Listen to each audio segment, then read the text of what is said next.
అమోరీయులు ఏ విధముగా హతము చేయబడిరి? కత్తివాత చేత, వడగండ్ల చేత.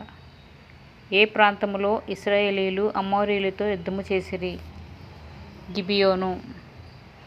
ఏ యుద్ధములో యెహోషువ ప్రార్థించగా సూర్యుడు చంద్రుడు ఆగెను? గిబియోను యుద్ధము. సూర్యుడు ఎక్కడ నిలిచెను? గిబియోను. చంద్రుడు ఎక్కడ నిలిచెను? అయ్యాలోను లోయలో. అమోరీయుల రాజులు ఎక్కడ దాగియుండిరి? మక్కేదా ఎందలి గుహలో. సూర్యుడు చంద్రుడు నిలిచెను అను మాట ఏ గ్రంథంలో రాయబడి ఉన్నది? యాషారు గ్రంథం. ఇశ్రాయేలీయుల పక్షముగా యుద్ధం చేసినది ఎవరు? దేవుడైన యెహోవా. ఇశ్రాయేలీయులతో యుద్ధం చేయుటకు అనేక అన్యరాజులకు వర్తమానం పంపినది ఎవరు? యాబీను. యాబీను ఏ రాజ్యమునకు రాజు? హాసోరు. ఇశ్రాయేలీయులకు స్వాస్థ్యమును ఎలాగున విభజించిరి? చీట్లు వేసి.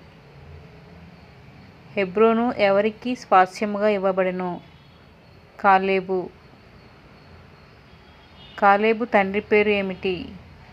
యెఫున్నె. కాలేబు కుమార్తె పేరు ఏమిటి? అక్సా. కాలేబు సహోదరుని పేరు ఏమిటి? కనజు. కనజు కుమారుని పేరు ఏమిటి? ఒత్నీయేలు. అక్సా భర్త పేరు ఏమిటి? ఒత్నీయేలు.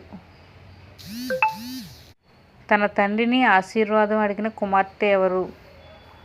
అక్సా. బేతేలుకు అంతకు ముందున్న పేరు ఏమిటి? లూజు. ఎఫ్రాయిమీయుల మధ్య నేటికి నివసించున్నవారు ఎవరు? కనానీయులు.